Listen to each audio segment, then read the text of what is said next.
Upstairs, in a humble office, we find Louay Hussein, one of Syria's prominent opposition figures. He was just finishing a meeting with fellow activists, liberals and leftists, who have long opposed the regime in Syria and paid dearly for it.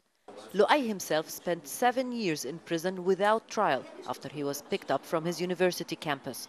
For several years, this writer was not allowed to travel and often harassed by the security people. Louay was one of the first people to raise their voices against the government crackdown on Daraa, where the protest all started, and was arrested again. They beat me hard for over an hour and a half. I was on the ground, under their feet, kicking me and beating me on my head, chest, everywhere, as if they were taking revenge on me for what was happening in Daraa.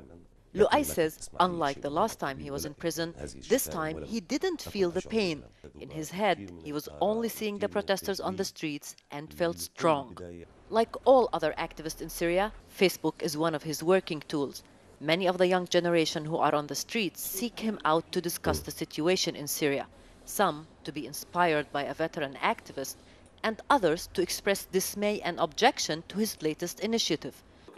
Along with other intellectuals and activists, Louay organized a conference for the opposition to discuss the way forward for Syria.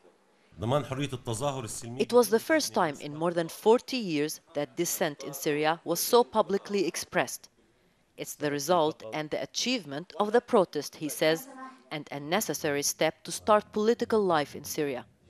But many criticized his move, concerned it benefited the regime more, giving the impression that the opposition is willing to hold talks with the government and even easing off international pressure on it. He says he wants the regime to change but not collapse. He wants there to be a safe transitional period in Syria and a safe exit for the regime. He does not want to risk a bloody and prolonged conflict that could also cause internal strife and fighting. The 51-year-old will not take part in consultation session organized by the government to discuss reforms.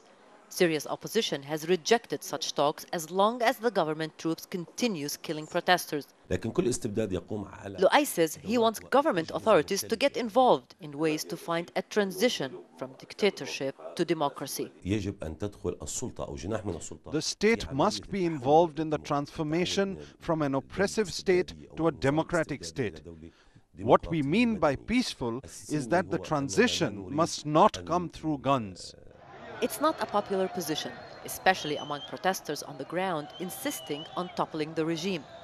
And it may not be a realistic approach, as the government has not shown any signs that it's willing to let go of power.